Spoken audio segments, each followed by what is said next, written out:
Kabilang nga po ang GMA News sa libu-libong media organization na nag-abang sa paglabas ng puting usok mula sa Sistine Chapel.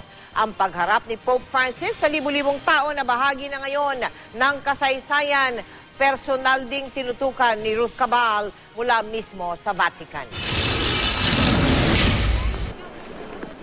Maulan buong maghapon sa St. Peter's Square, pero libo-libo ang nagtiyaga para mag-smoke watch. Ang ilan may dalang bandila ng kanilang mga bansa. Kasama na ang ating mga kababayan. Alas 7 ng gabi, wala pa ang inaabangang usok mula sa chimney ng Sistine Chapel. Ilang minuto pa,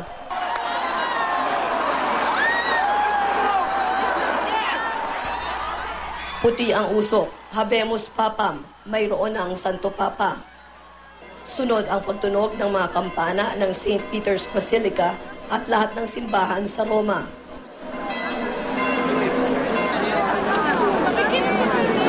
Kasama natin ngayon dito sa harapan mismo ng St. Peter's Basilica ang libo-libong deboto.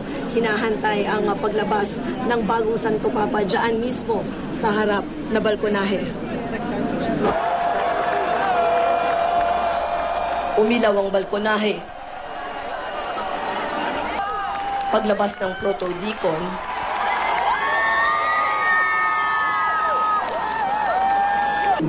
Habemus Papam.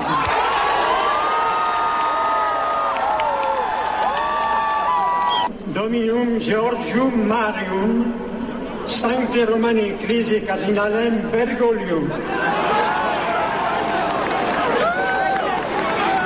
Qui sibi nomen consulit Franciscum. nung una tahimik ang mga tao, tila di pamilyar sa pangalang Bergoglio.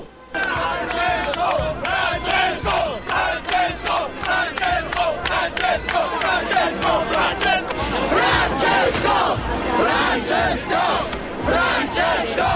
Francesco! Francesco! Francesco! Francesco! Mahigit 20 minuto pa ulit ang aming hinintay.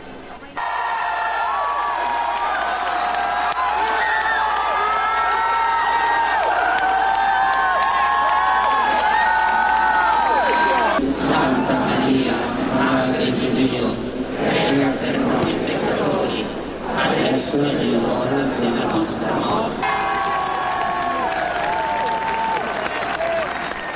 Nang makaalis na ang bagong Santo Papa, marami pa rin ang naiwan para magdiwang. Kasama na rin ang ilang Pilipinong inaabangan sana ang paghirap kay Manila Archbishop Luis Antonio Cardinal Tagle.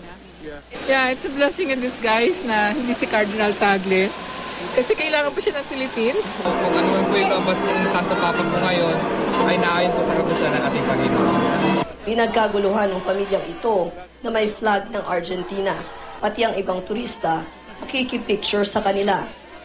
Ang turistang ito taga Buenos Aires at sabi niya, popular daw talaga si Cardinal Bergoglio sa bansa nila. No. He was always trying to look for solutions. So I'm very happy. Mula sa Vatican City, Ruth Cabal, Nakatutok, 24 Oras.